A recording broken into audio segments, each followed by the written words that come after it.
Enchanté, Clara. Merci de nous accueillir ici dans ta belle boutique, place de la République. Voilà, merci de nous accueillir chez toi. De rien, bienvenue. Bah alors je vais te laisser te présenter. Que fais-tu dans la vie? Alors là, je pense qu'on commence à le savoir vite fait. Enfin, je pense qu'il n'y a pas trop de questions à se poser, Non, mais non. je vais te laisser te présenter. Que fais-tu dans la vie? Depuis combien de temps es-tu ici? Moi je m'appelle Clara, je suis fleuriste. J'ai ouvert cette boutique le 8 septembre 2020. Donc c'est tout frais. Ça fait 12 ans que je suis fleuriste. Et voilà. Et ça fait quelques mois que je suis revenue à Vitré. Et je suis originaire de Vitré.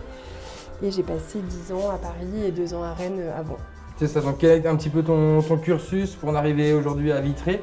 Tu nous disais juste avant que tu avais un parcours vraiment chargé dans plein de domaines. Est-ce que tu peux nous expliquer un petit peu ton cheminement? Après le lycée, j'ai passé mon CAP fleuriste puis mon BP. Après, j'ai bossé 2 ans à Rennes. Enfin, pour le BP, j'ai bossé 2 ans à Rennes. Et je suis allée directement à Paris parce que j'avais envie de travailler dans l'événementiel, du coup, dans la fleur. Et donc, c'est ce que j'ai fait pendant 10 ans qui sont passés un peu comme un TGV parce que, normal, hein, le temps passe vite. J'ai d'abord travaillé dans des boutiques traditionnelles et puis tout doucement en faisant un peu d'événementiel. Après, j'ai vraiment travaillé au sein d'un traiteur, donc on faisait que de la réception. Du coup, voilà, j'ai vraiment découvert le cœur du métier de l'événementiel et ça m'a vachement plu. Et du coup, j'ai continué comme ça, donc un peu à fleurir aux côtés de grands fleuristes, plein de jolis événements et puis des choses un peu hors normes, quoi. Donc c'était chouette. Et puis après, un peu l'envie forcée par le Covid aussi, mais du coup un peu un accélérateur de se dire qu'est-ce que tu veux faire maintenant? Et puis, est-ce que ce serait pas le moment d'ouvrir ta boutique? Et je suis tombée sur la boutique et tout s'est enchaîné, quoi. Donc, c'est ça. Donc voilà. Pourquoi Vitré au final? Pourquoi tu as voulu revenir aux racines un petit peu? Mais pourquoi il y a eu un coup de cœur ici, sur cette boutique? Voilà, qu'est-ce qui a fait que tu as choisi cette boutique-là, Vitré? Quels sont les Vitré, parce que je suis née à Vitré et que j'ai grandi ici. Que j'ai ma famille qui est là et puis voilà, ça coulait de source en fait, tout simplement, que aussi j'avais un peu envie de me rapprocher de la Bretagne et là, clairement on y est, donc ça collait. Et pourquoi cette boutique? En fait, tout simplement parce que je la trouve j'ai toujours trouvé hyper charmante. Moi j'étais primaire, collège, lycée à Jeanne d'Arc et voilà, c'est une boutique qui fait pour moi vraiment, vraiment partie du cœur de la ville. Et quand j'ai vu qu'elle était à louer, je me suis dit, fonce. Et voilà. Et du coup, ça s'est fait assez... naturellement. Ouais, naturellement et tête baissée, quoi. Mais du coup, j'en suis très contente. Dis-nous, au final, en quoi consiste ton métier? Si tu devais nous le décrire, comment se passe une journée fleuriste? Une journée fleuriste, ça commence assez tôt quand même, parce que moi je vais chercher mes fleurs chez mes producteurs. Je travaille en direct avec certains producteurs et après je travaille aussi avec des grossistes qui eux rassemblent comme une mine, comme un mini Rungis, quoi. Partout en France en fait. Voilà, c'est ça. En fait, ils centralisent, en fait, c'est une centrale d'achat et puis voilà, moi je me sers de ce dont j'ai besoin. Les fleurs, les plantes, les accessoires, voilà, je fais un peu mon tour comme ça pour acheter tout ce dont j'ai besoin. Et puis après, je reviens à la boutique à 9h30, 10h quand je suis vraiment ric-rac et que j'ai eu vraiment trop d'achats à faire. Et après, je sors mon extérieur, il faut que j'arrose les plantes, il faut que l'extérieur soit accueillant, joli, qui fasse envie, et puis parce que c'est la première chose qu'on voit quand on arrive à la boutique, donc j'aime bien prendre du soin et du temps pour l'extérieur, et puis après préparer mon arrivage, éventuellement les commandes, rappeler les clients qui m'avaient demandé, je sais pas, une plante en particulier ou une fleur en particulier, et puis voilà, et puis après des aléas du client qui rentre et qui trouve pas ce qu'il veut ou qui adore ou qui sait pas ou qui et voilà, c'est le commerce, quoi. Exactement. Ouais. Et quelles sont les commandes un petit peu que tu entends le plus? Qu'est-ce qui est le plus demandé ici chez Clara? Ici, les gens savent qu'ils viennent pour, je dirais, un bouquet sur mesure, c'est-à-dire moi j'aime pas faire 2 fois le même bouquet, donc il y a vraiment un sentiment de voilà, je viens chercher le bouquet pour l'envie du moment ou parce que je sais que telle fleur vient du coin et du coup voilà, donc il y a vraiment cette idée de provenance des fleurs et qui je pense touche pas mal de mes clients. Et après il y a le gros boom de la fleur séchée qui là pour le coup a été assez incroyable quand j'ai ouvert, j'ai halluciné. Enfin, à Paris, c'était déjà vrai que la fleur séchée était hyper, on va dire, tendance. Ouais. Je déteste ce mot, mais... C'était in. Ouais, c'est ça.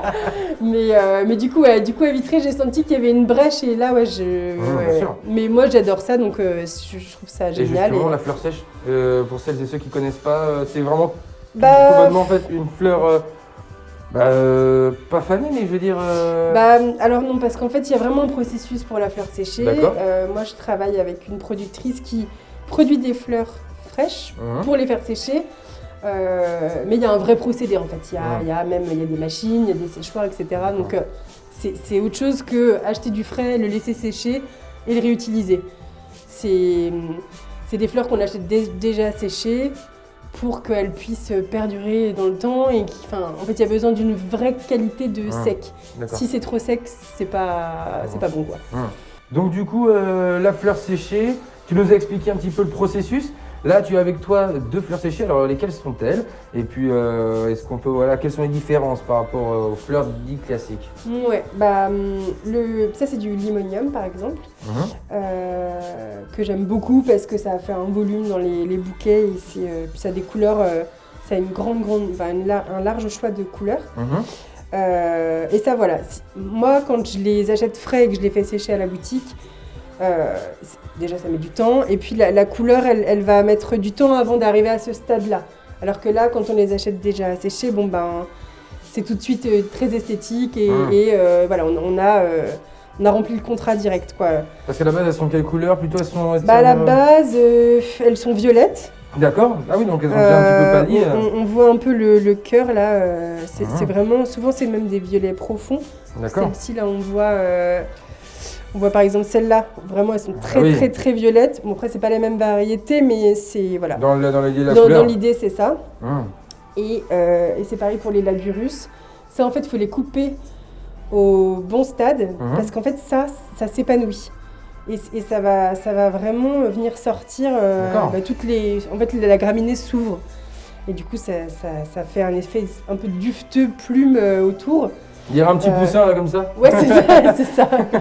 D'ailleurs plein de gens appellent ça des pompons, des pomponnettes, des queues de lapin, des queues de... c'est ça. Voilà, et tout le monde y va de son petit nom.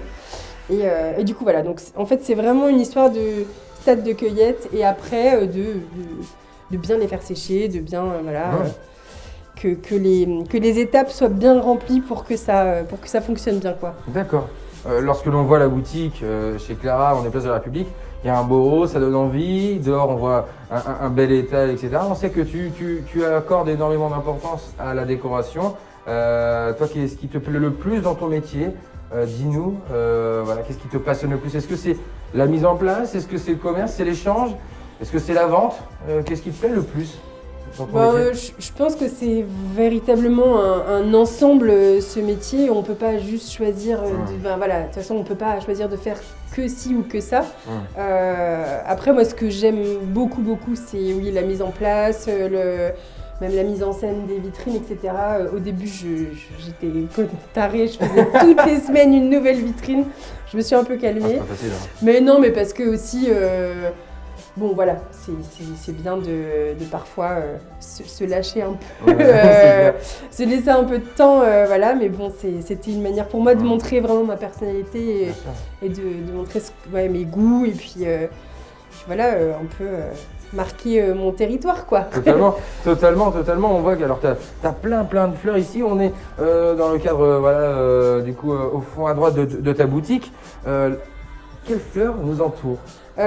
Juste à côté de nous, on a les pivoines Sarah Bernard. Là, on est en plein dans la saison des pivoines. Donc là, la saison, elle commence toujours par les pivoines du Var, parce que c'est chez eux qu'ils commencent à faire le plus beau. Et du coup, on a en premier les pivoines du Var, mais à partir de la semaine prochaine, j'ai des producteurs qui sont juste à côté, qui sont à la Croisille. Ah oui, d'accord. Et qui vont, là ça y est, ils m'ont dit c'est bon, c'est parti pour la semaine prochaine, on a des pivoines, donc là ça va être génial. Et c'est génial parce que ça vient d'à côté. C'est une belle fleur aussi. Et c'est une très belle fleur qui est très très appréciée. Et que surtout la semaine prochaine c'est la fête des mères et que là ça va être la pivoine à gogo. Et oui, tout ça n'est pas fait par hasard. Il faut y aller, messieurs. C'est clair. Et du coup, donc les pivoines, qu'est-ce que tu as peut-être sur ta droite? Est-ce que tu as quelque chose que tu voilà, après ça va être les fleurs séchées. D'accord. Là j'ai des deals qui ont été teintés. D'accord.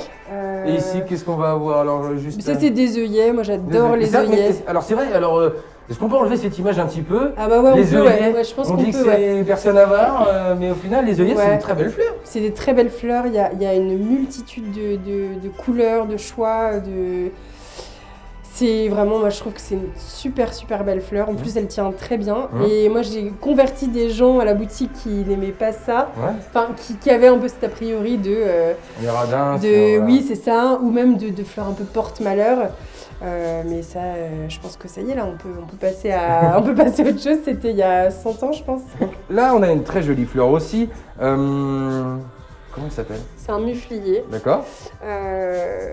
On peut appeler ça aussi les gueules de loup. Mais bon, moi, j'appelle ça un muflier. Bon, ouais, c'est plus joli. Ouais, c'est plus joli. Mais ça tient très bien. Et c'est pareil, là, on est dans la pleine saison. J'en ai des oranges, j'en ai des roses très pâles.